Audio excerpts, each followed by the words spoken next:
Okay, now let me get some tone. Play the Top Gun theme song. Good evening, ladies and gentlemen. This is your captain speaking. Please put your seats in the upright position and your tray tables stowed. This is episode 38 of the Elbow Nudge Podcast. Today we'll be talking Top Gun Maverick. masterpiece. I was gonna say Maverick, and there you go, subverting my expectations as always. I'm no longer gonna have to hide my feelings for this movie. Yeah, this is it. We're talking about it. You know, I didn't even check. Is this episode 38? This is episode 38 of the Elbow Nudge Podcast. Yes, I always check like right before on my phone, and I just we're winging it, just Winging like the pilots in this film. Winging it. It's not the plane, Caroline. It's the pilot. It's the pilot. Father Time, you want to land us into this? You want to? Yeah, set up that net, whatever they call it. Yeah. It's gonna be a crash landing. Where do we start with this, Tone? I say let's start from general impressions, huh? I mean, I gave away mine. It's no secret that you like this film. Oh yeah, ever since we recorded our first episode on Top Gun, I had the knowledge of Maverick. I'm like, oh, we got to talk about Maverick already because this is so much better. But yeah, what do you think? You know what? I wholeheartedly agree. I left the theater thinking that I didn't think it was possible to make a movie better than Maverick, than Top Gun from the sequel. Yeah, it's the quintessential 80s film. That was such a staple. Everybody, anybody who loves Tom Cruise and everything, Top Gun is just a classic, and Maverick exceeded it in so many ways. And yeah, that's just, I left the theater going, wow, I want to see that again. I immediately wanted to see it again. It was so good. I saw it again. I have the knowledge of 2 viewings. You have a fresh knowledge of Top Gun in your head. Top Gun Maverick. Yes. It's really from the very beginning, it just captures you. We hear Highway to the Danger Zone again. That's when you know you're back.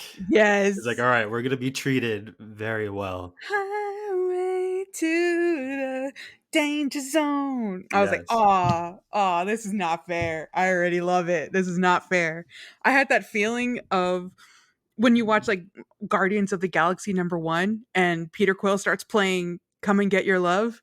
When, for me, when I saw that, I was like, I already love it. I love this movie. And then I had that same moment when they started playing Highway to the Danger Zone. I was like, that's it. I'm in. I love it. I love it already. It sets the tone for the whole movie. It really does. And is a great way to open it. It gets you in with the nostalgia, but then it's like, hey, we're going to start doing something new a little bit. And it did really well.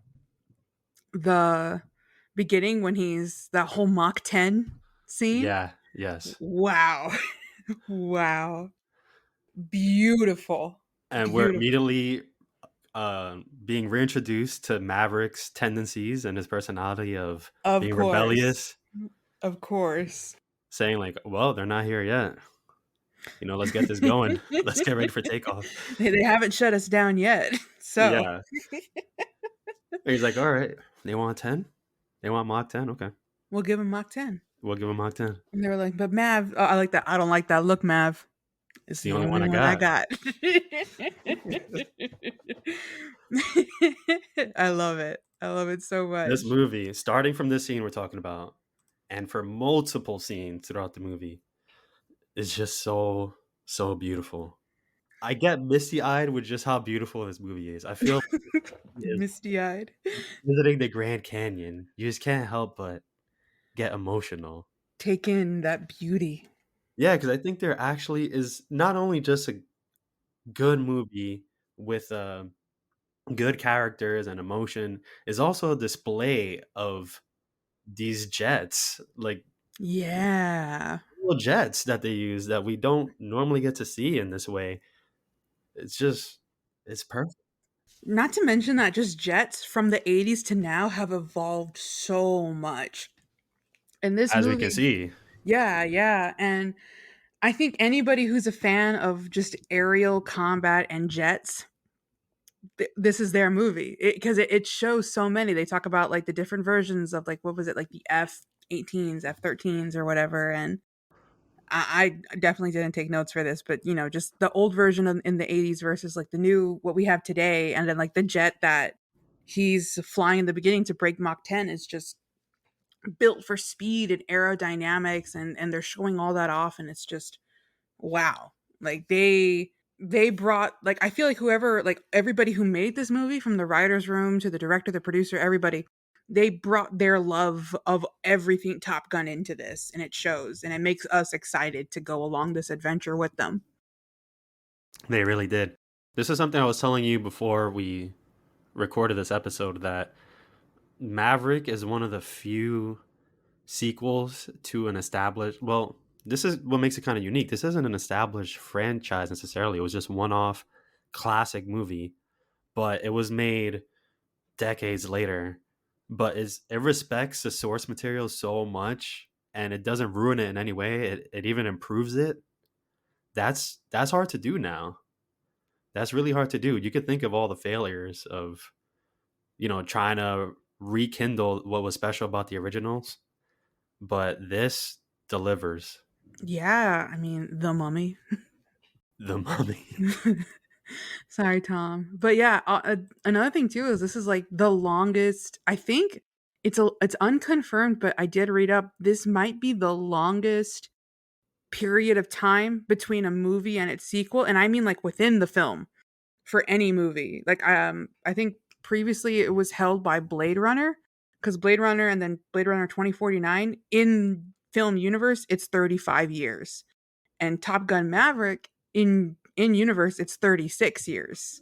Oh, So they it took the might, title. yeah, it might have beat the record of like longest time between a sequel. How many actual years is it? Hang on. What was it? 85? 85, 86. Okay. Very relevant. 36 years in movie and in real life. Wow. It doesn't even feel that long ago. It does, and you know what? Tom Cruise still looks good. Yeah. he Yes. I don't know how he does it. he's older than Viper was as the instructor in Top Gun 1, and he still looks Wow. fresh. Yeah. I think the actor who played Viper was 55, 56, and Tom Cruise is currently 60. Yeah. I couldn't believe that. I thought he was, well, just because he's been around so long, he doesn't look like 50 or anything, but I figured he has to be like 50, right? Or near 50. He's the same age as my mom. 60? Yep. Sorry, mom. But yeah, just that put Fun fact. that put things in like perspective for me, where I was like, "Oh my Yeah, gosh." only you.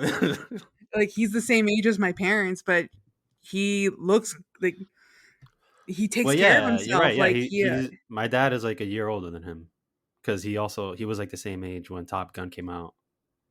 We spoke about that the first episode. Yeah, like it was more yeah. relatable, and that's why it's kind of a dad movie.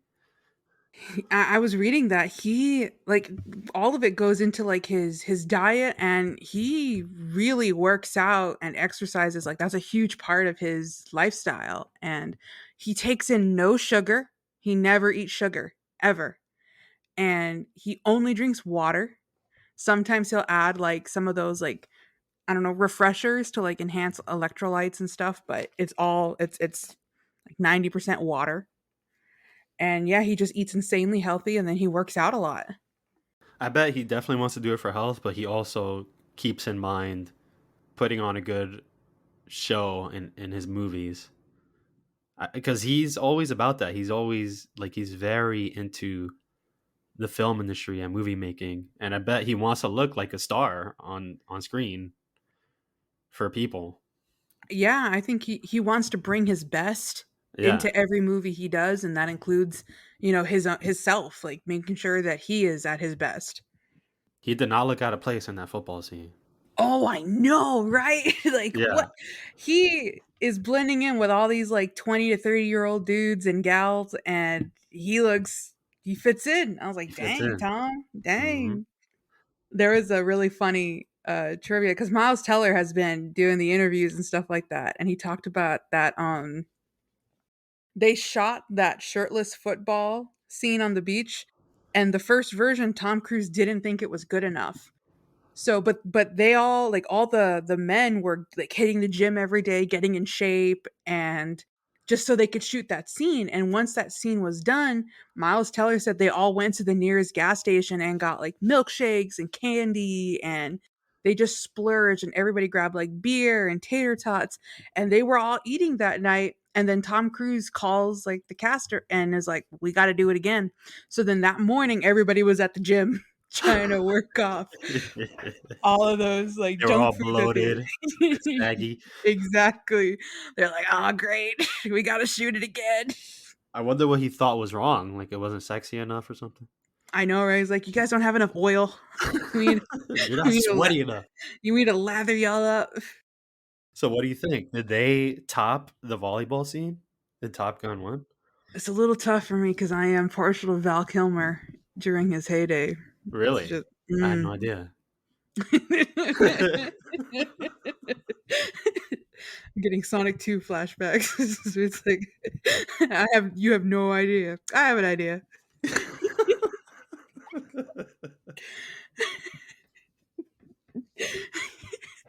I would say I would say the football scene is cooler.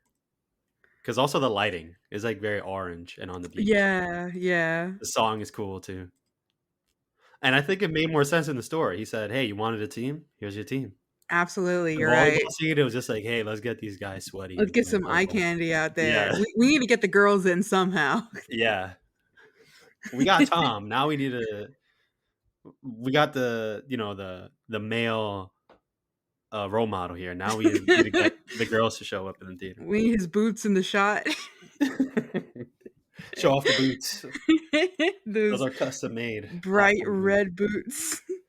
They're like red and green and yellow from what I remember that he Yeah, showed. they're crazy Pennywise colors. It's just who designed those boots? I don't know. I didn't see him in this movie. Yeah, they were not the boots were not present. They just embraced His Tom Cruise shortness. and the short king that he is. Yeah, when he was standing next to Rooster. Well, he looked like his dad, which made The sense because Goose is Miles tall. Miles Teller looks so much like Anthony Edwards. It's crazy. Like they look like they could actually be father and son. I think he's just a mustache. Nothing else really, because all you got to do is get that one mustache, which isn't hard to replicate, and bam, you look alike. I know, but still, they just. I think I was like, this is really great casting, and I should be like transparent. I'm not a huge fan of Miles Teller, and this is I was going just to ask you based that. on. Yeah, can you explain that? I saw Divergent. I thought he was annoying, and anytime I I've seen just him, now found out he was in Divergent. he's in Divergent, and I saw Fan Four Stick. I didn't like him in Fan Four Stick either. Can we watch Whiplash? Yeah, we'll put it on the list. Let's Our watch Whiplash, and hopefully, with this, did you like him in this movie? I did. I really liked him in this movie. All right, so let's keep that going. We'll watch Whiplash and see what you think of him there too. We have to add this to our never-ending list of films before. Oh, Uh, don't say it. Don't say it. turn That around. hey, I just said don't say it. I didn't say it. Yes, you did. That's a giveaway. I sang it. Oh no, you didn't. You can cut it out. Go ahead. So yeah, explain the Miles Teller thing. It's because he was in bad movies, or you don't like the way he acts. One is that he's in bad movies, and two, I just think that he's got a really punchable face. I don't know what it is. I just look at him and I'm like, Miles Teller. Is he more or less punchable with the mustache? He's less punchable. He needs to keep that stash. Okay, That stash he's helps. very punchable in Whiplash. I'll warn you. Okay. I don't know if this is helping or not helping your case, but I'm going to see it. I'm open to liking him after this movie. So you like him a little better because of this movie. Absolutely. Yeah. Right. This movie, my Miles Teller bias in no way impedes this film. I was like, hey, Miles Teller, you're doing a great job. Good. I'm happy. I saw that he picked his own call sign. Everybody that has a call sign, other than the ones that are already established, they got to pick their own call sign. Bob. Bob, yeah, he picked the call. Everybody picked their own call sign. Everyone picked the relatively cool ones. Yeah, except Bob. Bagman. Hangman. I know. Whatever. Glenn Powell, that's who plays Hangman. He was supposed to play uh Rooster, but it was Glenn Powell, Miles Teller, and one other guy that I don't remember the name of that I read. They were kind of in the running to play Rooster, and what they ended up doing was they went and spent the day with Tom Cruise. It was kind of like instead of the Bachelor, it was the Roostler. Oh, you had that one set up, huh? No, it just came on the spot. But they they each went and spent the day with Tom Cruise on their own, and it was kind of like a chemistry test where it was like, how do I like does this and Tom Cruise was like Which assessing one them. feels more like my son? Yeah. Exactly. And he picked Miles Teller to play Rooster, but he liked Glenn Powell so much that he was like, "No, you'll stay in, but you're going to be our hangman. You're going to be the guy who we get as hangman, the kind of I think they called him the resident douchebag." Yeah, he was. I think he was supposed to be kind of like the Iceman role, because then you kind of figure out he's not really all that bad. The thing about like Iceman is Iceman was never I think Well, he cuz was always Hangman cool. Yeah, the thing about Hangman is like the douchebag. Nobody wants to work with him. Whereas Iceman was just the guy who was very by the rules. He just yeah, didn't want anybody to get hurt. And Maverick being this rule breaker, obviously there's going to be friction between them. But Hangman was like, they were like, let's take Iceman, but actually make him a jerk. But obviously, I love that. That's the thing with these Top Gun movies is that at the end of the day, we're all on the same side. We're all still comrades, brothers in arms, kind of thing. I think the worst thing he did was call out what happened between Goose and Maverick Hmm. to try to get Rooster all riled up. But outside of that, yeah, he's self-centered. Yeah, he's cocky, but never really all that bad. Like I don't think he had to necessarily redeem himself. I think it was always in him to be part of the team. I don't know. I do think it's kind of messed up that like during training he would just leave his wingman. If I was in that position, I would get You're really not hanging to scared. dry.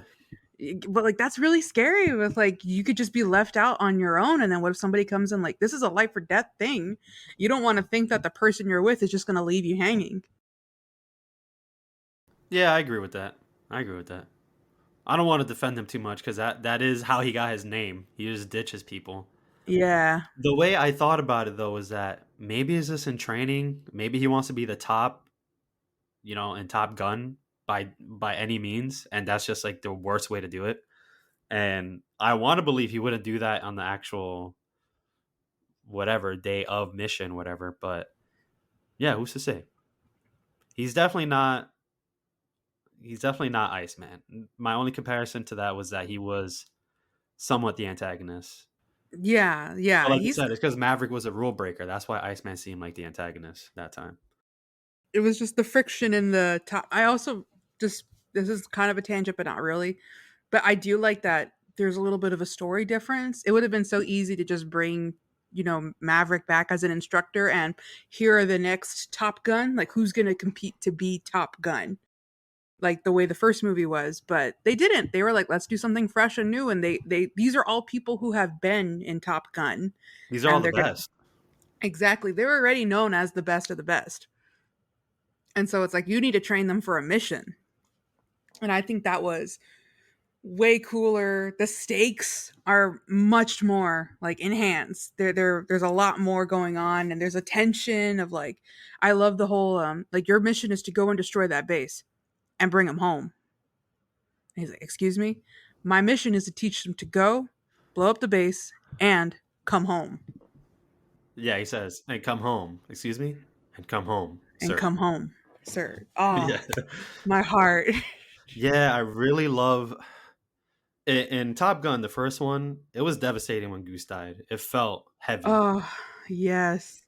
but then it really mattered in Top Gun Maverick because you can tell it was always a dread in the back of his mind, on Maverick's mind, like, I can't lose any of these guys, especially Rooster. I'm going to do my best to bring everyone home. Like, that was a fear of his. You can Mhm. tell. I love that there is, because they could have easily made the conflict between Rooster and Maverick be, "Oh, you killed my dad," or like, "Because of you, my dad died," and that wasn't the conflict. The conflict was that Maverick pulled his papers, so his whole career was stopped by 4 years, and that is the reason that he's mad at him. I think it added on. It definitely was an addition to the death of his dad. I mean, he never said like, "Oh, what? Like you're gonna fly with me like the way you flew with my old man." Like he never threw that at him. He did. Yeah, in the scene in one of the classrooms, he said, "Oh, just like my dad trusted you." Remember when he said, "I need you to Oh, trust me, just like my dad trusted you"? okay. I forgot about Yeah. that. So that was definitely something still on his mind. This is why I'm glad you saw it recently. Yeah. No, but you're right. That was also it was a 1-2 punch, I guess. Yeah, yeah, But that was a big part of it too, that he set him back. I'm sure Maverick's plan was when he pulled the application or whatever, it was to discourage him completely, not just set him back, just to completely take him out and say like, yeah. "All right, this isn't for me then." But yeah, he kept going, which is admirable. Very. He had a drive. He wanted to be a pilot, and you think about it, like he did really well if he made it into Top Gun and graduated from Top Gun. I'm glad that this movie had the same intro. Oh, Remember the fighter program yes. academy, whatever it's called, but to Yep. most students is known as Oh, Top Gun. I love it. I love it. So as soon as I saw it, I looked at Davey and I said, "This is gonna be something special. We're in for it." Yep.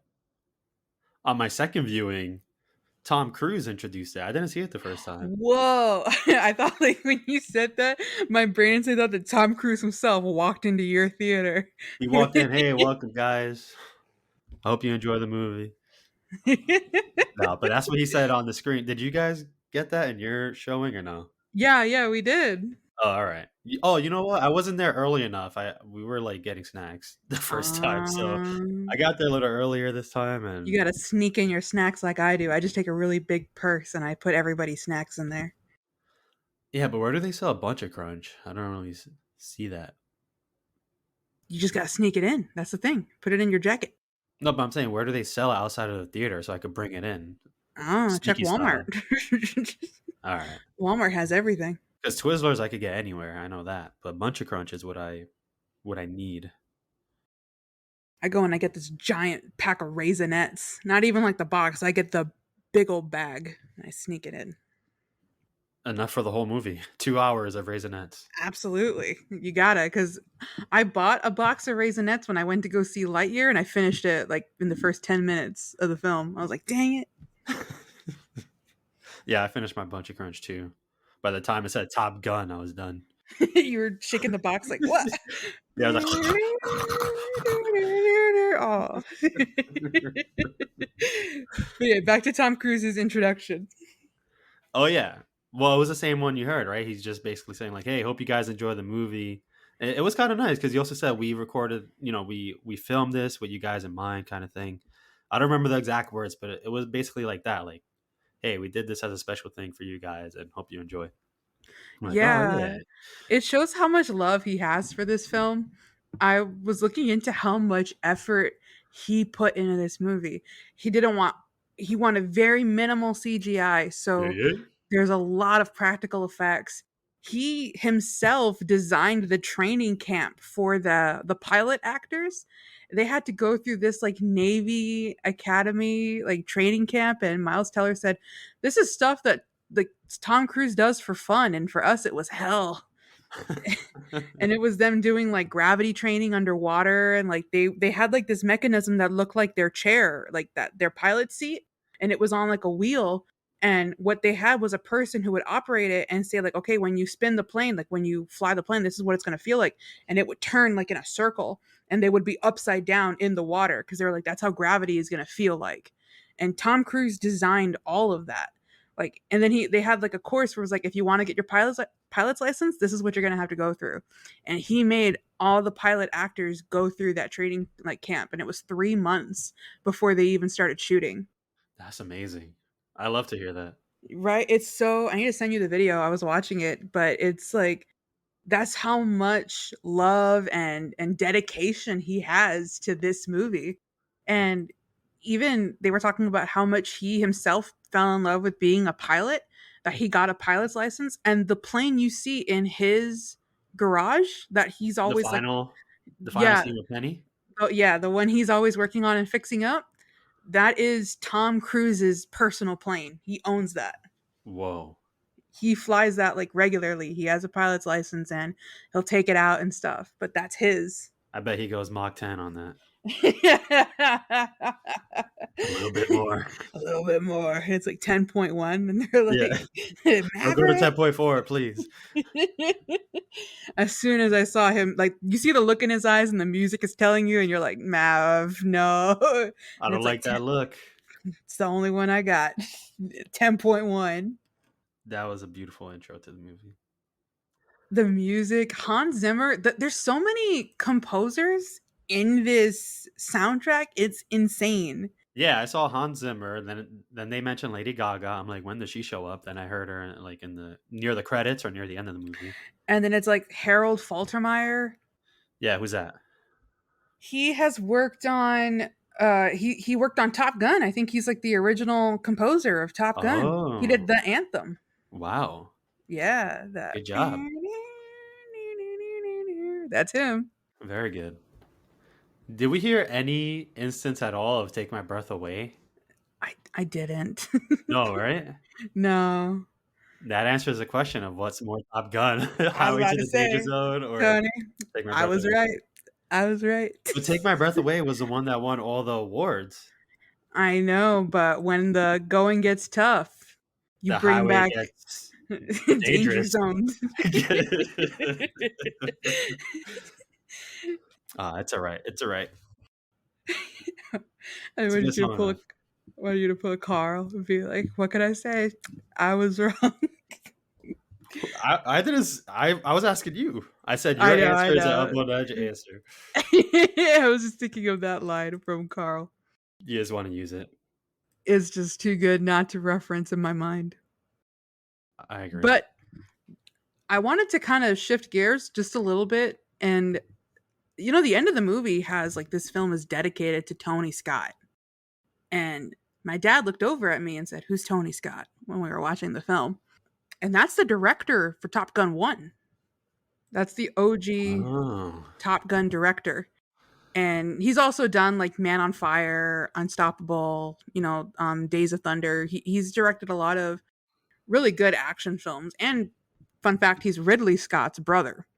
And he was going to direct this film. He was going to direct Top Gun Maverick, but he ended up dying before production could start. It was during the writing process and pre-production.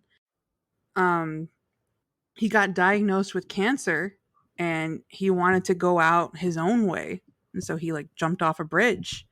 But he Joseph Kaczynski was the one that then took the helm, and he took a lot of the notes that Tony Scott had for this film and like said, "Hey, this is his vision and we're kind of running with it." But this is, Joseph Kaczynski hasn't really had major films under his belt. He's really only had a couple of films, and it was Oblivion, which was a Tom Cruise film. right. He had Tron Legacy, That's and another one that people liked. yeah, this might be just kind of a deep cut, but for you and I. But do you remember the Halo 3 Starry Night trailer? He directed that. He directed that. Wow. And he did the Mad World trailer for Gears of War. Like Wow. he's just no, and he's done stuff for like Assassin's Creed. He's just done a lot of, He's a gamer. yeah, he is. He even did the trailer for Gran Turismo. Like it's just his gaming library is like whoa. And here he is doing Top Gun Maverick. Well, first I had no idea what was his name. Tony Scott. Tony Scott. So this was pretty recent then. If he died during the pre-production, Mhm. so when was it? Like a year or Let two ago? me 2000. Oh no, he died in 2012. Oh, This that's movie a was supposed to while. come out a lot sooner, Oh, yeah, that's true. Yeah, that's right. It was supposed to come out a while ago. but I think his death put a big pause on a lot of those plans. But that means he wrote down a really good vision with Mhm. how this movie came out. And then this director, what was his name? Joseph Kaczynski. Joseph Kaczynski. So I remember hearing a little bit about him because I know he worked with Tom Cruise before on Oblivion. And I didn't see that movie, but I was hearing a little bit of praise because they were using a lot of practical effects for that too, and that's a big sci-fi movie. And maybe Tom Cruise has liked working with him, and they both agreed for him to direct this movie. I can assume. I had something here in my notes, but I'm not finding it. But they talked about how they had to rewrite the movie a little bit just to, in terms of the Yeah, plot. Glenn It's Powell. yeah, yeah, that. But also, like that's where they made some of the changes. Where I think the original script had it where the way I said it, he was just going to be a Top Gun instructor, and this was a new batch of students learning everything from Top Gun, and he just changed it to like let's up the stakes a bit. It's going to be a mission, Impossible mission, an impossible mission. and It's only one man can lead this mission. three miracle mission. Yeah, the miracle mission. So yeah, he did make some really cool necessary changes, but for the most part, it is still like a very Tony Scott outlined film. But he did some good stuff. The shots, I will never get over the shots of of the jets as they're flying and the camera work. You can see the jets move now. Like that's just the big upgrade from Top Gun to Top Gun Maverick is Yeah, the technology and the camera work that can now be done to capture those dogfights in the air. And there were moments that I was seeing Tom Cruise or Maverick really like in like moving that plane. I was like, you can do that with a plane? What? you can move a plane in a plane. It was just like you could I was just like, you could do that. You can maneuver a jet to like, pot. Like there was a scene where The he stunts they were pulling, is that what you mean? yeah, yeah, exactly. There's a scene where he like I guess puts the brake or whatever and he goes back and he's at an angle and he Yeah, goes in between the other two jets and I'm like, "What? What?" we saw some of the coolest jet stunts in this movie, and that's what I love because it was real. It was real stuff. Yeah. Yeah. So tying in a little bit to what you're saying, even if you don't pay attention to things like this, right? You don't know what's CGI and what's practical. And CGI has gotten to the point where most of the time you can't tell. But when it's real, I feel like at some level you do notice and you do appreciate it because something's off. You know, if it doesn't look real or it's not exactly right, you're gonna feel that something's off. And I think it matters. Everything that they did with this movie, every decision they made, the training, the 3 months before actually acting and shooting any scenes, I think it all matters. It added to the movie. Is what makes it so special. I don't think it goes unnoticed. Yeah, absolutely. But yeah, and I also wanted to say it because for the first Top Gun that we spoke about, I mentioned that to you, saying like the all the scenes in the cockpit, it was a little bit hard to telegraph what was going on. Like you really had to pay attention to the dialogue and see who was flanking who and who was following who and things like that. And for me, maybe it's just my old man eyes, but for me, sometimes I got lost and it was a little hard to follow. But here, it just communicated so well. Like Mhm. everything was just shot beautifully. And obviously, camera work and better technology has evolved since then. But yeah, I just really like the way it looked. Whenever you got, Phoenix in the cockpit, you saw her helmet, you saw Maverick, you saw Rooster, everybody. I like Hangman's helmet too because he got the missing A's. I love that. The creativity of each helmet. Yeah, it looks really good. But yeah, you could tell everything that was going on. I really appreciated that. I love getting to know all of the pilots too. I love all their characters. Phoenix is my girl. I love her. Great. And Bob, I have a low That's your key boy. crush. Love I him. have a low key crush on Bob. I think he's really cute and adorable. Oh, there He's you so go. sweet. Sorry, Hangman. Sorry, hang who? I guess you're It's not all that good. it's all about Bob for me. But yeah, every all the pilots you could know who they were, and I love that they did that with their helmets too. I don't know, I can't remember. It's been a couple of months since I saw Top Gun, but you could tell who it was based by their voice. You could see their eyes. You're like, okay, that's Maverick, that's Tom Cruise, obviously, and that's Val Kilmer. But in this one, you're able to tell who everybody is and who's Jet, and it's just they did it really well. They were like, all right, we're gonna make sure everybody can follow this too. It's one thing to make a movie for fans of whatever genre that you're doing, but it's another thing to make a movie for general audiences that everybody can understand and see what you're doing. Yeah, I was gonna say that a little bit earlier when you were talking about people who are like really into jets. Like I got to talk to Davey. I want to see what he thought about it. But yeah, anyone can enjoy this because you don't have to be like, I don't know, big into the Navy or big into jets and need to know the models or whatever. It's just a great, solid movie with Mhm. just, hey, they're training for this mission that's going to take two miracles to complete. Is going to be dang near impossible, but hey, we're along for the ride. Yeah. And that's what you get. I feel like that's what makes it so good. It's simple and beautiful. That's it. Beautiful. This film has been so successful too. We're not the only ones praising it. Obviously, it's gotten a lot of love from critics and fans alike. I read up this is Tom Cruise's highest grossing film of all time. 1 billion. It 1 crossed the 1 billion mark. billion dollars.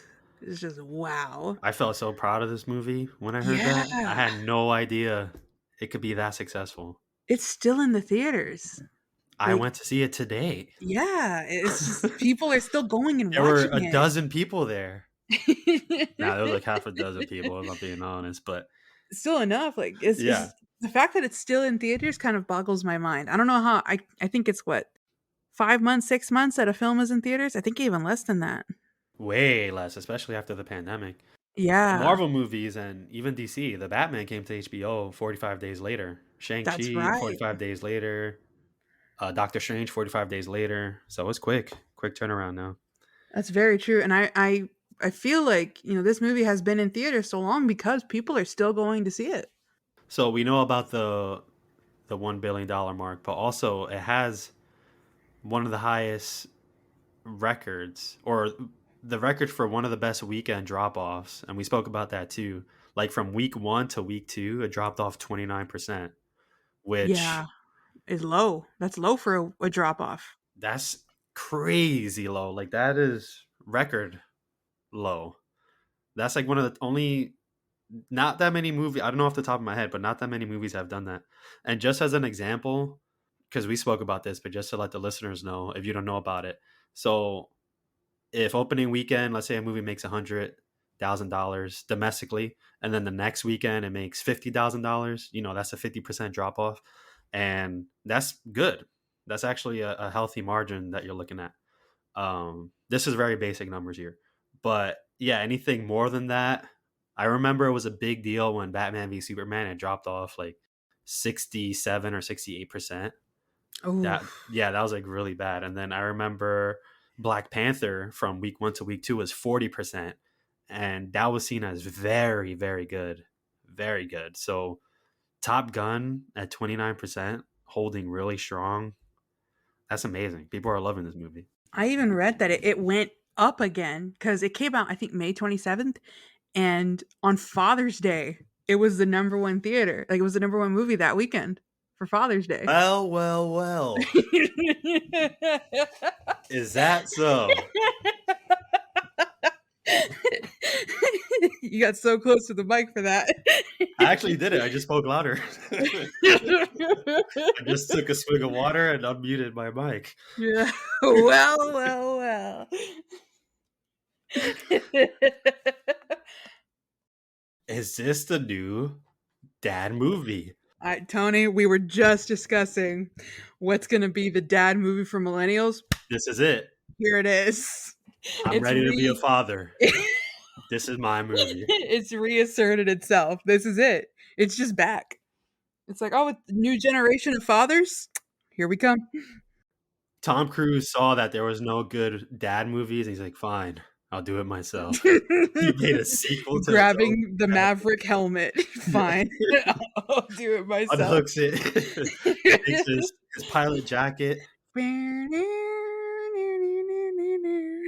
I went with my dad. That's the only way to do it, and it was a good time. He loved it. I could tell his face. He was just like smiling the whole time. I went with both my parents and Davy, and I purposefully had Davy and my dad sit together. Usually, I sit next to my dad. And Davey's like an honorary dad. He's like He already dresses like one. pretty much like a Carl, pretty much. He's got yes, he's like a father to Carl and Right. Coco. He's You got a know that little picture. And he's to got Coco, of course. he's got a little puppy. He's got Coco. Yeah. But yeah, he is like an honorary dad. But he and my dad were I have never seen my dad fangirl in a film. Like it's one thing I've When he seen saw my Tom, when he saw the jets, just the opening scene of like them unhooking the jets and the jets coming in. I heard my dad next to me go, "Wow!" And I was like, "Dad, the movie just started." I was like, and then there were moments where, my dad, like, I could feel him move because I was still sitting next to him, but just Davy was on the other side of him. I usually sit next to like I'm in the middle of Davy and my dad when we sit, but this time I was like, I'm gonna move. So Davy and my dad, they're both like fighter jet that's your nerds. bond. Yeah, yeah, but like I could already, I could see it in my mind while watching this movie. My dad would be leaning over to talk to Davy, and I didn't want to be in the middle of that. So I was like, no, you sit next to him. Like, y'all two have a moment. And there were so many times my dad was like, Davy, look at that. Like, look at that. It was such a neat feeling to see him fangirl in a film. And this was his moment to do that. It's just a perfect movie for that. I don't know how else to explain it, but I'm telling you, honestly, I was like holding back tears with just how beautiful this movie is. I'm serious. I'm just like, oh, this looks so good, but I can't cry. Like, there's nothing sad going on. You're crying at the So I beauty held of it. it. Like Yeah, like yeah, Shia tears LaBeouf. of joy, like tears of joy. I was watching it, like, dang, this is so good. It is so good. I wonder when it hits to streaming because my parents and I have already talked about like, oh, we're buying it. Like we might buy it physically just to have it like as a memento of such a great movie, but we're definitely like getting it digital so we can play it whenever we want. Do you know the scene where we thought Maverick died? Well, we all knew Maverick wasn't really dead, but you know when everyone else thought Maverick died, and Uh-huh. then Hondo, he does like a quick tear wipe. Yes. That's me throughout the whole movie. Like, Get back in there, dear. I pretend I'm scratching my nose, but I do a quick tear wipe. Like, don't let anybody see. Conceal, don't feel. Yeah, it's dark enough; no one knows. I think I'm scratching my nose. It's a beautiful film. The music, I pay attention to the music. I love it. I love Of a course. good score. It's so beautiful in this film. Wow. Hans Zimmer and I don't want to butcher How your does he name, do it? I sir. don't know. Faltermeyer. Just wow. Wow. Wow. And they used it just right. The original themes and the new stuff. Yep. I actually really liked the Lady Gaga song. Me too. I really liked it. Yeah. I was listening to it on my Spotify on the way out of the theater, and I was already missing the movie, even though I had just seen it. I was like, I want to rewind. I want to watch it all over again. Yeah. It is that good. It's really good. I want to bring up a specific scene because I want to bring attention to it. Yeah. Give it a little bit of praise. Mm-hmm. So this is after Iceman dies, after his funeral. We And need to talk then about Iceman later on, but yeah, continue. yeah, Continue. we'll go through the characters. I'm just gonna call it the scene because I really like it. Mm-hmm. So Maverick goes and sees Cyclone, and he pretty much tells him, "You're done. Iceman is gone now. He's the only reason why you were here, and we're taking over the class. You're done. You're grounded. So he goes and sees Penny, and Maverick pretty much gave up too. He's like, there's no other way. There's nothing he could do. And is these moments, because when I'm watching movies, I'm always trying to figure out like what could they do? What like this is what I was telling you with Toy Story 3 of the incinerator scene. I'm like, I can't think of a way they could get out of here. So I'm thinking the same thing with this movie with Maverick. I'm thinking, what could he do? He's just not allowed back at Top Gun, and they're not ready for the mission. And he does the most Maverick thing ever and steals the jet and shows that you can get it done in a faster time, 3 minutes Yes. and 15 seconds. Yes. I'm like, oh man, that's beautiful. It was at that moment I leaned forward in my chair. I was like, "No way." You went gamer mode, I went full gamer mode, engaged, and my jaw was on the ground. I was in awe. and as soon as Cyclone was like, "Who's that?" and then you hear Phoenix go, "Nice." I was like, "Yes, Yes, that's our boy. It's yes." Maverick. I love it. And then I love the what happens after that where he's like, "Now you put me in a position. Do I risk my career?" Or like, "Do I risk the lives of our pilots and send them in? Or Right. do I risk my career and send you in?" And you hear that like the music swells and he's looking up like, "Sir?" And he's like It was a rhetorical question. uh I love it. I was like, "You better put him in. You know you need him." What about when the music swells earlier on when he messes up with Kane, the Mach 10 scene? He's like, "Yep, we're sending you back to Top Gun."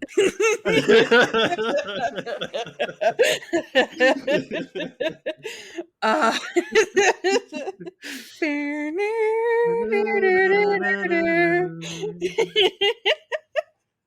I love it. That's so many good moments. Yeah. That's so great. Like that, I want your curriculum ahead of time and no changes. And I'm like, really? You're gonna tell Maverick not to change things last minute? That's his call sign. He's like, "All right, here's a request to lower the hard deck." You can't go below the hard deck. Sir, what is this? It's a request to lower the hard deck. So, what do you got on Iceman? It's so good to see Val Kilmer back. I know that just fun fact, did you know that obviously he has cancer. I believe it's in the esophagus, just like it's his throat cancer. So Okay. so he had an operation that actually cut out parts of his vocal cords because they were affected with cancer. So in real life, like here, he can't speak, he can't talk.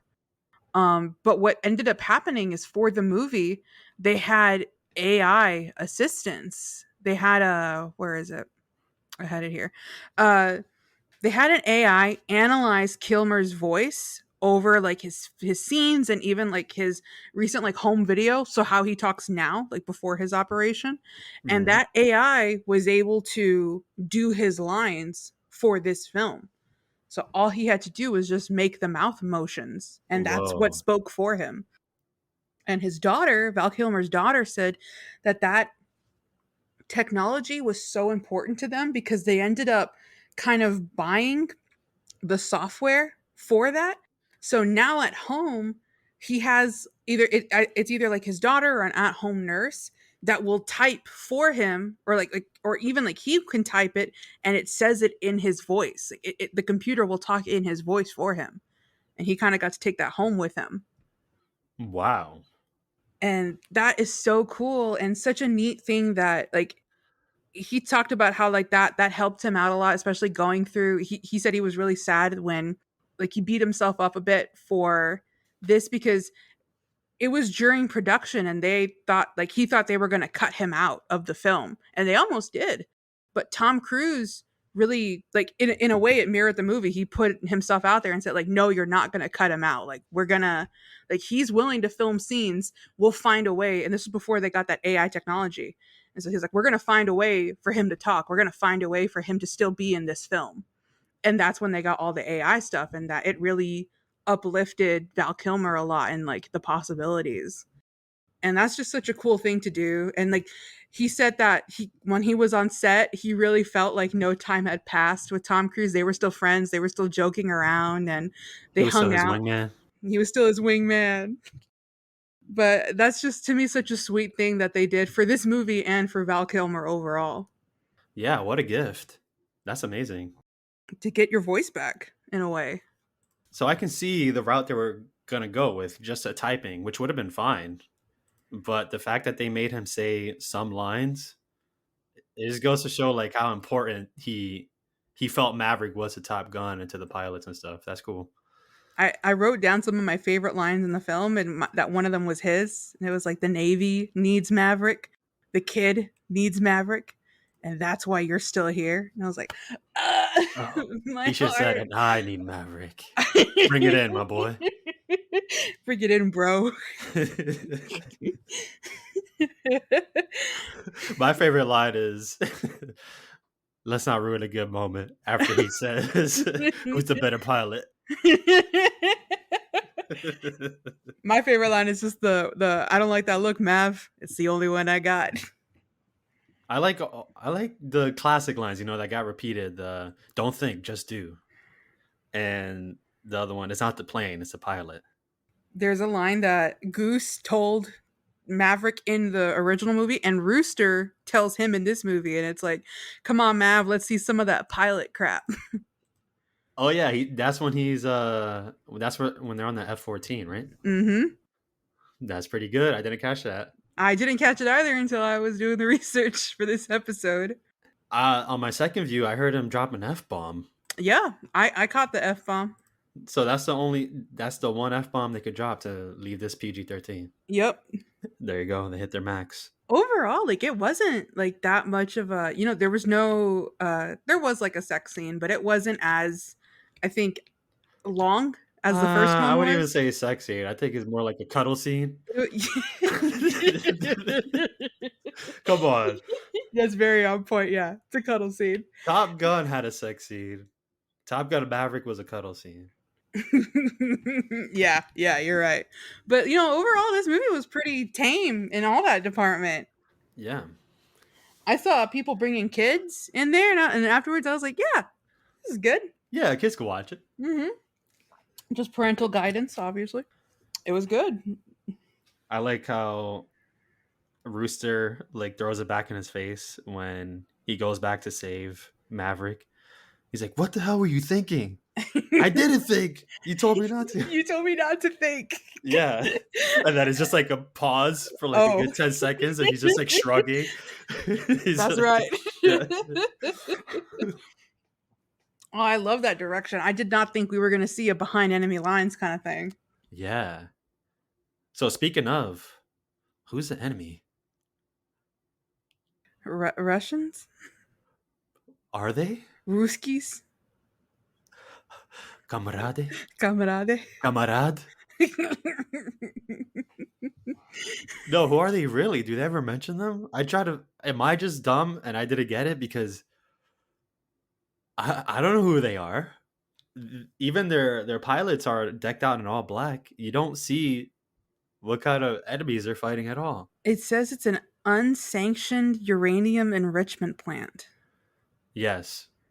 So is uranium scientists? I guess it's just like they didn't want to attach a specific country. It was Yeah, just people building bombs or nuclear development facility kind of thing. Because when I think of uranium, I think of nuclear. right. I mean, it definitely blew up. Yeah, yeah. I think they wanted to assume it's Russia, but they never said they were going to Russia. And maybe just like with the writing, and I don't know how much influence they took from today's, world climate. I think it was the right call overall to not assign a specific country, but I think they did want us, like, that was my first inclination, is Russia. There was snow. There was snow. You know That's what that very means? true.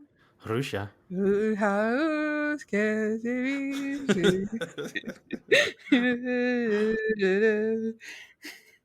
I think they didn't give any specifics because it doesn't really matter. Yeah, yeah. I think that's why. They're just bad guys. That's it. That will make this movie more timeless. It's not like you watch anything now with Russia and you're like, oh, Cold War, kind of thing, and or it's like, oh, who's the Russian spy? But Mm. this movie now will stand the test of time, going forward.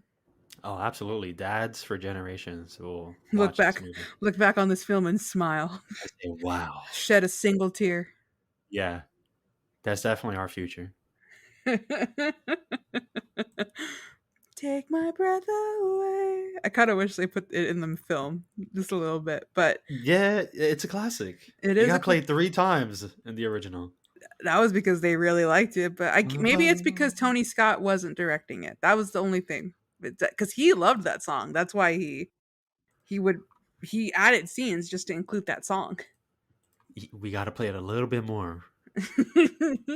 Not enough Take My Breath Away. I do love I thought they were gonna play Danger Zone more, but they only did it once. I think we got enough of it in part 1. I know, but still, like at I'm least they glad they brought played it. it at all. Yeah, yeah, that's what I was gonna say. At least they brought it back. I We thought they still would got shy it. away from it and just be the theme, the Top Gun theme, Uh huh. but no, they did it right. They treated Top Gun right. So do you remember how I told you in our Top Gun 1 review that every pilot threw up at least Yeah, once? yeah. Well, obviously, if we're gonna go bigger and badder for this film, uh, More throw up. not only that, every actor threw up at least 3 times. Tom Cruise? Well, all the new ones, the return, like all these new All the pilots. amateurs threw Yeah, up. Miles Teller, Glenn Powell, all of the new pilots that came in threw up at least 3 times. Wow. And Miles Teller even said 3 of the 6 new actors threw up every day of filming in the jets. Oh my gosh. Lots of throw up. You see, Caroline? It all paid off. All that was worth it because we got this masterpiece. We did, it was worth all the dehydration and the. Blood, Uh, sweat, tears, and barf. It was worth it.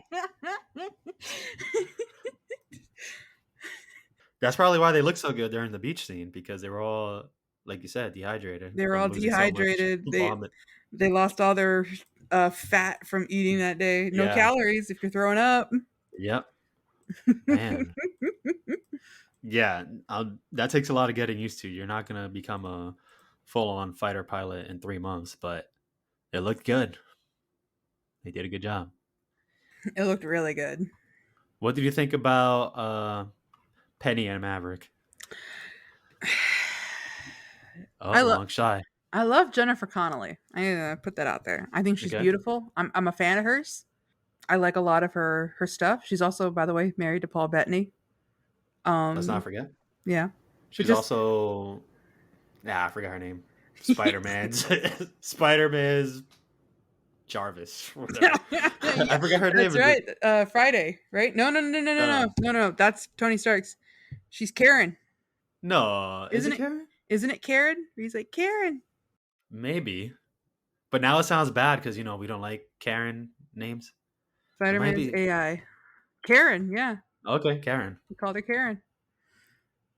All right, go on. So I don't know how I feel about this kind of romance. I don't think it was forced or anything, but it's also really weird that we never, they brought back Val Kilmer as Ice, but we didn't get Kelly McGillis back as Charlie. Yeah, It's a little that is weird. weird. That That's is weird. She made a statement, Kelly McGillis, that the reason they didn't bring her back is because she doesn't look the way she used to. She aged normally, as you would expect a human being to do, and that's the reason they didn't call her back. I don't know if that's She looks too really, old. yeah, that's the nice way of saying it. She the way she said it is, she's a regular, 60-year-old woman, and she's aged normally. She's a regular human woman, Yeah, not an actor or an actress that's using all their money to work on their looks. yeah, yeah, yeah, and that's why they didn't bring her back. I don't know if that's the real reason. I actually tried to look into it. I couldn't get an answer from any interview or anything like that. But I don't know. Penny, her name is Penny Benjamin. It did feel a little bit like too much of a coincidence, because in movie 1 it's like, "Oh, you know what you did with the admiral's daughter?" And then like, "Here's the admiral's daughter." But out of all that, like just from the scenario outlook, I was like, that's a little forced. I do like that she understands like his want to be in the air, and she's also like she's her own like independent woman. She goes out sailing, and like whenever he goes on the mission, she's not telling him like, no, don't go. It's just more of like, be safe, come home, because she understands. She comes from that Navy life. And I thought it was cute. It was still cute. On my second rewatch, I noticed that a lot of their conversations revolved around things, well, their history.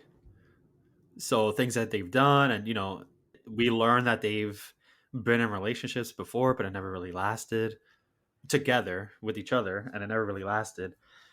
And it felt a little weird this time around because it's like we missed out on all that. But we don't have to see that because it's only been one movie since the first one. So yeah, I guess it's okay. And it kind of works that he's not with Charlie. That was her name in the first Top Gun, right? Mm-hmm. Wasn't it Charlie? Yeah. It kind of works that he wasn't with her and that she's not around. I mean, I would have been okay with her coming back, but it makes sense because of the line that Rooster says when he says like, hey, it's easy for you to say, taking a risk in this mission because you got no wife, no kids, he's all alone. There's no one to mourn him. And it's kind of a punch him in the gut. But yeah, it basically shows that he never settled down, which is a good aspect to like shed some light on for Maverick. Mm-hmm. So it works in that sense, I think. But yeah, my only thing with that was that it felt like she came out of nowhere and it felt like she was always there. So it was a weird paradox. It's like, oh yeah, you should know her. Like they've done this and this, and she's always been at this bar that everyone goes to. But yeah, besides that, I think it worked out. Yeah. Yeah, you're right too. About it was good overall leaving him single, because that fit into like his lifestyle and his character. I wonder though, so since I can't remember. I wanted to know if since you freshly saw this movie, he's not out of the Navy, right? Like, because he succeeded in this mission. They don't confirm it, but I don't see why they would take him out now. Yeah, like the Navy needs Maverick. Yeah. Ice isn't wrong. He never is. No. Oh yeah, we didn't say that too, but I like how Cyclone shows a lot of respect to Iceman. Yeah, He's like, yeah. that's the only reason why you're here. He's an admiral, right? Iceman. He Was he? passed away an admiral. Let me I see. don't remember the rankings, but Come on, Val Kilmer, where are you? I'm trying to find. Why? I know read today. Oh yeah, commander. A Commander, commander. not bad. Better Not than bad. Captain. Captain. I didn't know a captain was such a low rank that everyone was saying like you're still a captain. Yeah, yeah. That made me kind of aware of the Navy ranks. So I was like, oh, I guess, by his age, he should be a higher rank But I like Captain because of Captain America. and Captain Jack Sparrow. Bottle. Bottle. I say we should talk a little bit about the newer pilots, Oh, yeah. the guys who barf all the time. Oh, yeah. There's a few that didn't really get all that much like time spent with them, and we didn't learn much about, like Payback, right? Yeah, you're right. I even forgot Payback. I can't even remember the other one that I'm trying to remember. I can't even remember to write his name down. There was Payback, Fanboy. Fanboy, there you go. Fanboy, like, didn't really, like, what's their deal? Nothing. Coyote. Uh, Coyote is okay, I guess. who is Hangman's like co-pilot, like the guy in No the one. back? No one. No one. Glenn Powell is so handsome, but man, I wanted to punch him in this movie. I was like, "Would you stop it?" Did you really? I thought he was cool. No, I wanted to smack him. Which parts? All the parts. No, The it's one just he saved Maverick and Rooster? no, not that part. But it's just like, come on, man. Like this isn't even like it would be something if they were actually competing for Top Gun. In this one, you're competing on a mission. This is training. Yeah, Yeah, this yeah. is serious training. This is a very serious training style, and you're over here bringing out like all this history. I just watched like the Camp Rock church camp knockoff, and that's what the person did. It was like that's the same kind of he had Church the cam same knockoff. that he had the same development as like a decom villain where it's like, oh, I want to lead this mission, so I'm gonna bring out his past and be like, oh yeah, well your old man used to fly with Maverick, and it's like, dude, how old are you? Why are you acting like this? I didn't hate him very much this movie. And maybe a lot of it has to do because he did save Rooster and Maverick. Yeah, that's his like redemption arc is his I do love that he wanted to go out there and help and they were like, Yeah. "No, stay." That's the parts that make me feel like that's the real him this whole time. And Yeah. but he always is like this cocky, self-centered guy. But when it's time to actually throw down, that's what he'll do. That's what that makes me think of him. By the way, that's another scene that I was thinking, are they actually dead? How are they going to get out of this? No missiles, no more guns. No, yeah, no more guns in the machine, bullets in the machine gun. And I thought, are they actually going to die? Is this it? And that would suck if he kills both Goose and Rooster. Yeah. So yeah, great scene when Hangman came back. That was where I was like, "All right, Hangman. You're not all bad. All right, you went from a 0 to a 1. Maybe a 3 at most." All right, very generous to go up to a Hey, 3. one for being a good person, 1 point for saving Maverick, and 1 point for saving Rooster. A 3. What about before Rooster went on the mission and he stops him and he goes, "Give him hell"? What about that? That was pretty nice. It reminded me of Sharpay. Break a Break a leg. leg. Like I said, I could whittle him down to a decom villain. Hangman is the Sharpay of Top Gun. He All right, and is. that's why That is the name he's of good my in my video book. essay. No wonder you like him. They even got the blonde hair. They did get the Everyone blonde wants to be hair. them in Do their they? respective movies. Do Yes, they? I'm speaking for myself, I guess. And you know what? They're both good people. They got the talent to back up their ego. Yeah, that's true. They were both truly the best at their crafts in their movie, and they were unsung heroes of their movies. I guess so, because that was like the deciding factor between sending in Hangman or Rooster, and it was that Rooster takes care of the team. Like he would make sure that the team as a whole would come back. Hangman would definitely get the mission done, but it might result in a loss of a person. And Yeah, that was like the deciding factor of it all. they would have failed the mission with Hangman. I'm sure of it. Hero to zero, just like that. But yeah, I felt like the deciding factor was Maverick thinking, I got to make this right. I got to make this right with I Rooster. don't think so. I think he was like, I gotta think about because that was his whole thing is like, don't decide. You gotta decide based on their talents and their things. And it was like, do you send Rooster who's gonna be the team player? Well, that's definitely it. That's a logical reason. But The logic. I'm saying at the very top of it, he's like, and I also got to make this right. Okay. Because remember that line? It was a really good line when he was talking during the cuddle scene. Bum, bum, bum, bum, bum, with Penny. Bum, bum, bum, bum, Bum, bum. We're bum, just gonna bum, superimpose that bum, scene with "Take My bum. Breath Away." Yeah, I bet it'll be 10 times better. We would like Penny more. I don't dislike her. I don't dislike her, but I'm saying we would like her I more. think you just admitted you don't like her. I like her. I'm not saying I I don't. think you complimented her looks, and that's it.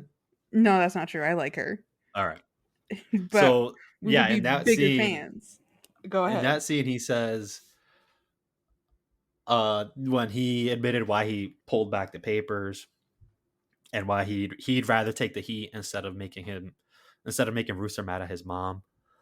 Then after that, he says, let me see how he worded it. He says basically if he takes him on the mission, and it's possible that he could die and not come back. And then if he doesn't take him on the mission, he will resent him forever. And either way, he loses Rooster forever. You remember that? Mm-hmm. So I feel like that's what he also had in mind when deciding who he's going to take. But this is me saying like a very, very small, like what you said is the actual reason. This is a very, very small, like cherry on top of the big sundae of why he's like, you know what, I got to make this right. Come on, like, come on with me. Also, we got to make a movie too. Is You that know, your we got to get Rooster. is that your Tom Cruise impression? Come on, Yeah, man. yeah, yeah. We got to make this right. We got to make this right.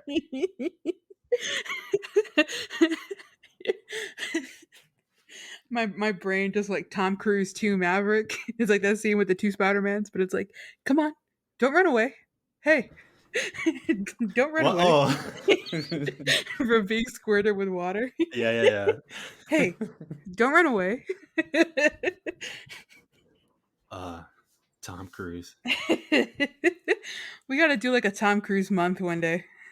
A whole month for Tom. Yeah, he's got great movies. All right, look up his birthday. That month is his Guess what? what? I saw Top Gun Maverick on his birthday. It was July 3rd. Oh, look at that. Yeah, I didn't know it until I got home and like I was looking up Top Gun, like just like Maverick after getting like that high off getting seeing the movie, and I looked up Tom Cruise and it was like today is his birthday, and I was like, whoa, So we what? kind of missed it to make the whole month Tom Cruise month.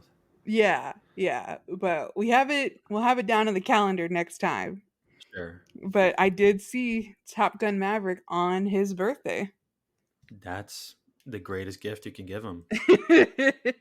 Money. Money and fame. And this episode. It's so true. You're welcome, It's Tom. I've seen all his Mission Impossibles and Oh, we have to watch The Mummy. why you gotta ruin it, Tone? We were having This was a good moment. such a great. This It was a was a great. good It episode. was a good episode. It was. And then you went and mentioned the Mummy, one of his few flops. I can't even think of another flop besides that film. How did War of the Worlds do? Oh wow, you are calling out some doozers. I like that movie, by the way. I like War of the Worlds. I don't think I've seen it. I don't know why it just came to me, but we got Tom Cruise running. It was a very staple of his in his Oh movies. yeah, yeah. Tom Cruise is a great runner. There's montages of him on YouTube of him just running. He's very good at running. Look it up. I've seen him run in Mission Impossible. He's got a Yeah. whole Mission Impossible Ghost Protocol. There's a good like 8 to 10 minute scene of just him running Yeah, in straight, Dubai. like at a full sprint. Yeah, Just full sprint running. and he's just taking off. And I was like, Yeah. dang, look at this dude. That's why he looks the way he does. And no Yeah. sugar. He's shirtless in Ghost Protocol. And at the time Ghost Protocol came out, he was like 54, 55, and he don't look it. He still doesn't, obviously. He doesn't look his age, but It looks like he's ready to play volleyball. with a bunch of baby oil. Take my breath away. Is that the song you heard during that scene? In my head, yeah. They Look should at have Val at least. Kilmer. They should have. Oh, they should have. Dun. Take my breath away. You could do that That fan re-edit. I too want to frame that photo of Val Kilmer smiling at Maverick like the way the Navy does. Those are good pictures. Those were amazing photos. Those are just Top Gun screenshots, but those are great pictures. Those are screenshots that Tom Cruise and Val Kilmer had of each other just in their home, like Dr. Eggman and Stone. Like, where are you, Doctor? Where are you, Tom? Cut to Tom. Where are you, Val? Where are you, Val? Stirring the coffee. Joseph's like, all right, guys, we're gonna need like pictures to put up of like the old Top Gun. on And it. then Tom and Val are like, "Oh, wait, we already have some We framed. in our We just house. brought it from our house. Yeah, just brought some over. It's such Is a that size like so blown up? Like, exactly in black and white with the contrast too. It's like an Instagram filter. It's beautiful. I too want to frame that photo and put it up on my wall. those are great photos. I like the end. Speaking of, because that's the end of Top Gun. At the end of Maverick, when Maverick says, "Thank you for saving my life," and then Rooster goes, "It's what my dad would have done." Aww. Hold back the tears. My heart. Hold it back. It's growing. Your heart's growing. Like the It Grinch. must be Christmas. It's growing 10 times. Why does it hurt so much? Because it's real.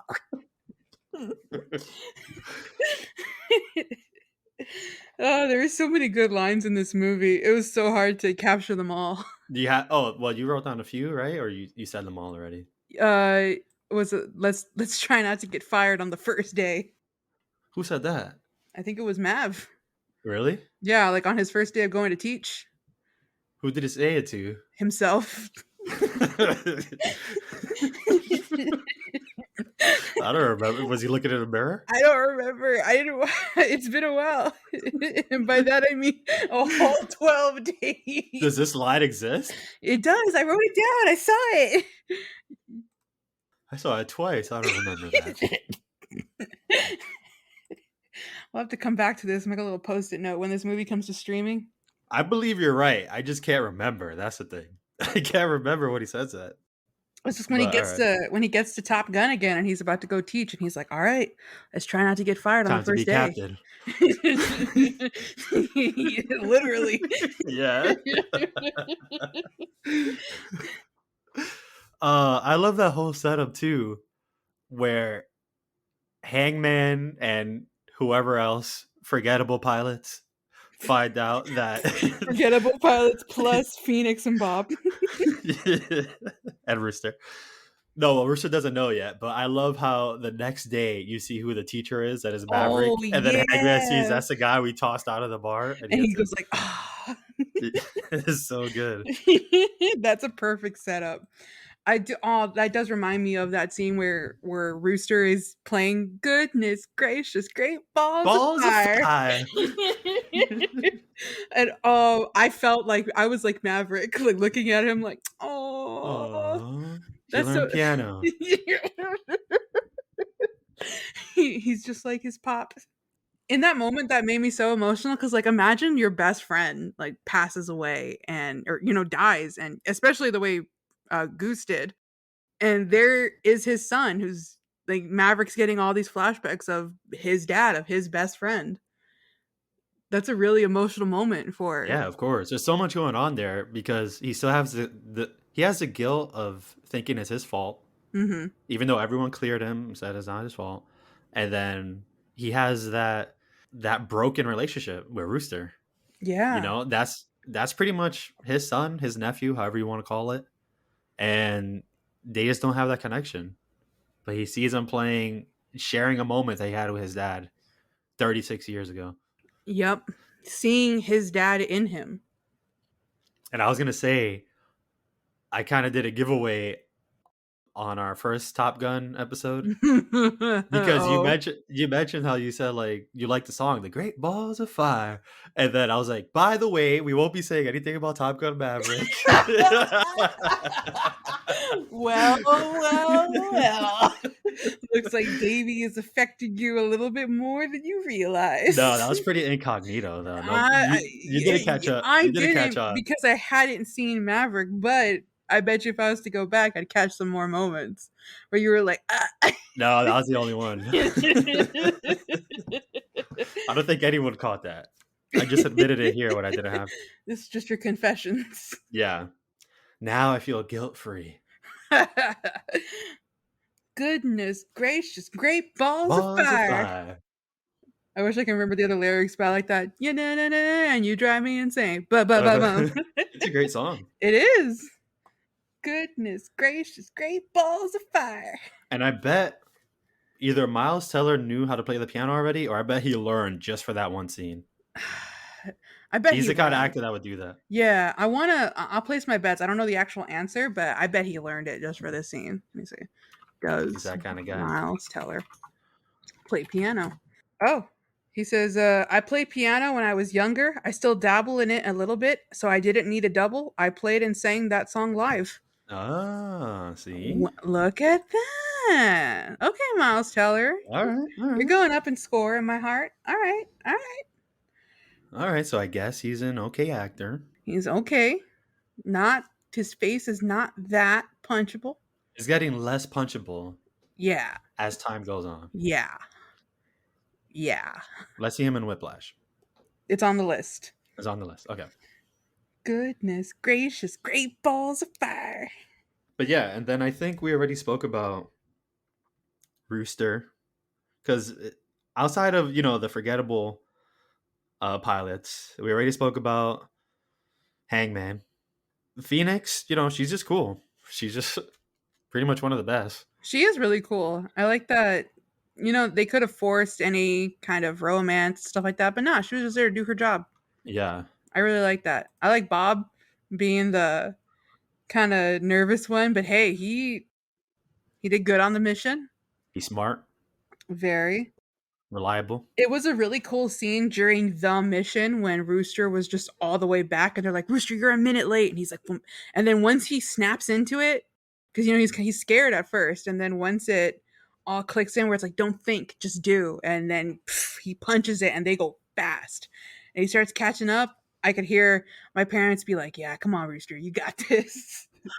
They were cheering him on. Oh, I felt it.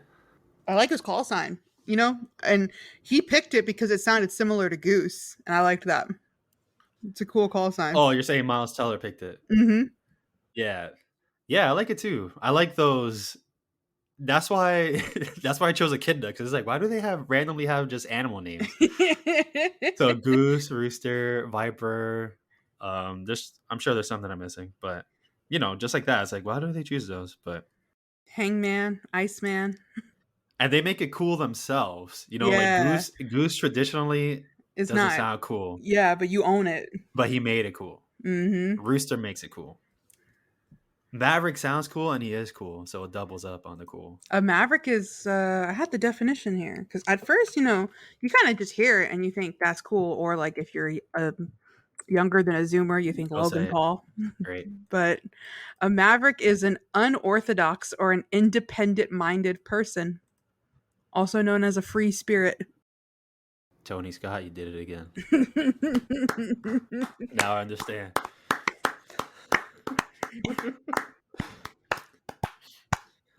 Sometimes you have directors, and sometimes you have artists. I'll leave it I, at that. I need a meme of that, like the Batman one. No. Josh, I'm counting on you. You know what to do. But all right, Caroline, is there anything we're missing? Is there anything left to be said about this masterpiece of a movie?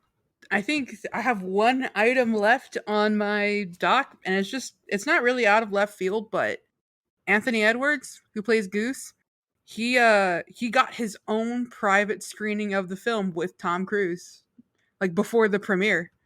Oh yeah?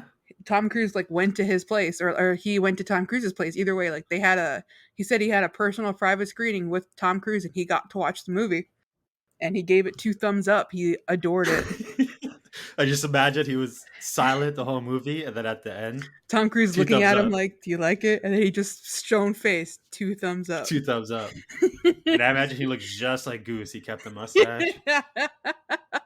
No, it looks more like when they're sitting in the cockpit, just like that thumbs up they give. Yeah. I would want to watch it in a theater full of people and not know that I'm there. I wouldn't want them to know that I'm there, and I would want to sit in that theater, just like Captain America did in First Avenger. You know that scene where people are watching like his propaganda, and then he's just like smiling. Oh, yeah, yeah, yeah. You know what I'm talking about? It's like a Yes. GIF now. I bet you can find it as a GIF. Mhm. If I was if I was in Top Gun or any successful movie, that's how I would want to watch it. That makes me think of Mark Hamill. That's what, like, he did with Carrie Fisher. They went into the like, they did that for the trailer and then for the actual movie of Star Wars. They, went in and they wanted to hear people's reaction to the trailer because they thought, like they really thought people were gonna trash on it, and they just wanted to gauge public reaction. And some people were either unimpressed or were like, "Oh, that looks kinda interesting," and that, like, really had their expectations low. They thought, "Oh, we're gonna be in this bomb film," and, like, For okay, the like first Star Wars? yeah, for the first Oh, Star okay. Wars, for A New Hope. Okay. And, when the actual movie came out, they went again, and they went with, Peter Mayhew, who plays Chewbacca, Chewie. and they were those Chewbacca's too long, Caroline. We need to shorten that. What can we call him? Chewy. Okay. I get it.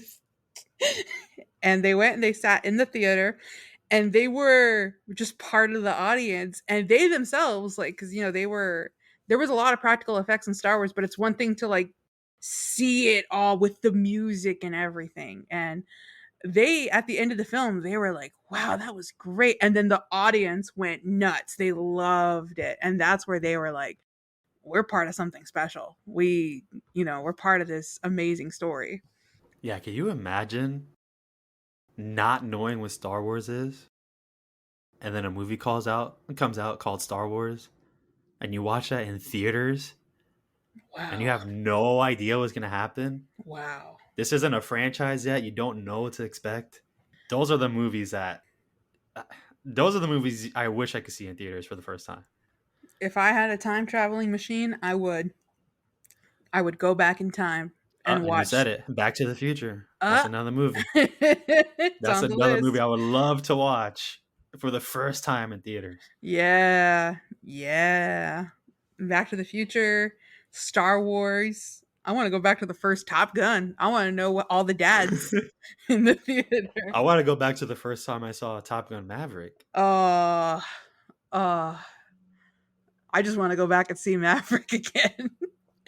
Man, What have we gone through, Caroline? What are those movies where it's like you got to see that in theaters? my first indication, and it's not even like that huge of a film, but for me it's always been How to Train Your Dragon. Oh, I That haven't was seen it. that was when IMAX and 3D. I think a lot of people, it had already been around for a while, and people kind of viewed the 3D elements as like gimmicky, where when those parts of the movie where they reach out, where Yep. they're like got their hand in the audience, Oh. everybody's like, what? How to Train Your Dragon did it so well because the flying scenes in 3D were amazing. Now, if you look at it, they're not trying to like make it 3D, but there are moments where it really feels like when they're falling towards you, and it's just, and then with the music, and I saw it IMAX 3D, and I have never experienced that beautiful of a combination of the technology and the film since then. And that's why, like, How to Train Your Dragon is always my first one, where it's like if I could go back and re-experience that, I would love to. For me, you already know, but I will say it again. Avengers Infinity I, War I is the knew it. movie. I knew it. I Come was almost on. going to finish your sentence for you, but I didn't want to steal your thunder. That's one that we lived through.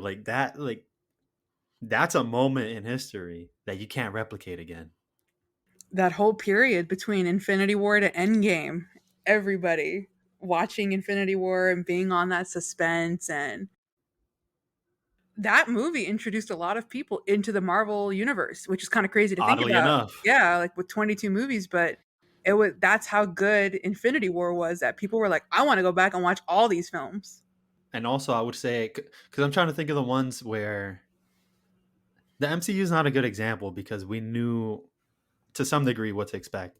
But Star Wars, Back to the Future, when those movies first came out, you have no idea what to expect and how good they were going to be. So seeing that in the theater for the first time, I assume it was just mind blowing. But right now, I'm also going to say Interstellar. I wish I saw it in theaters, like IMAX, like best experience that I could. Interstellar is another good one. I'm racking my brain for any more. I mean, How to Train Your Dragon was a little bit on that nose because it was Did you see DreamWorks. Avatar? What about? Oh, Because you're Avatar was right. the first one Yeah. that did the 3D thing. Avatar. Well, there was a bunch of 3D movies, but Avatar was the first one that didn't do the whoa in your face 3D. I was like, which one came out first? Avatar or How to Train Your Dragon? I'm pretty sure it was Avatar. Avatar 2009, How to Train. Yeah, you're right. 2010 was How to Train Your Dragon. Yeah, so they probably took notes. They're like, "Oh, so don't make it cheesy. All right, Yeah, yeah. don't make it a gimmick. All Make right." it intentional. Speaking of, I was gonna bring this up.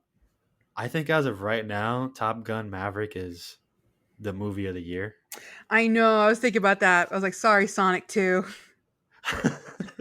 Hey, I that's very yeah. You're right. Sonic 2 came out. It was very good I and love fun. Sonic 2, but Top Gun Maverick is a masterpiece. But what does James Cameron have for us? Can he compete? Oh, we'll find out. December, baby. Yeah, let's see. Because right now, this is hard to beat. What other movies do we even have this year? What else can compete? Thor: Love and Thunder. I'm watching that tomorrow. I don't think any of the MCU ones will Uh, stack up against it. I saw a comment saying that this current like era of the MCU is like a filler season in an anime. It's just all filler. They're trying to find their footing. Yeah, that's what I feel like it is. I mean, Top Gun Maverick is the current number one of this year. It's made the most The money. box office, yeah. Yeah, box office, it's number one. Sonic 2 is number 8. Look at you. Good job, Good for Sonic you, 2. Sonic. I think, yeah, Avatar is the next competition. And I know there's a lot of indie movies and stuff, but I guess I am talking about the blockbusters. Yeah, I mean, I'm looking and there are some okays coming out, but nothing along the lines of What are like the OKs? there's like Pinocchio. Oh yeah, isn't that Guillermo? I'm seeing the Disney Plus one. Where's the Oh, never mind. Guillermo? I mean, Guillermo's gonna do the Dark Twisted one. Remember we saw Guillermo that? is yeah. That's gonna be good, but that's not this year. I don't think that's this year. Yeah, I No. see it's the Disney Pinocchio, and then like in There are no October strings, and we now have I'm Black free. Adam, There are no strings on me. Wakanda Forever. Oh yeah, I mean that won't compete, but yeah, hopefully it's good. Uh, yeah, a lot of it is just kind of like oh, Creed 3 coming out in November. Oh, you gotta Yeah, watch Creed. I I didn't even do. mention it. That was one of the movies I was thinking about that treated the source material and the classic very well and improved upon it.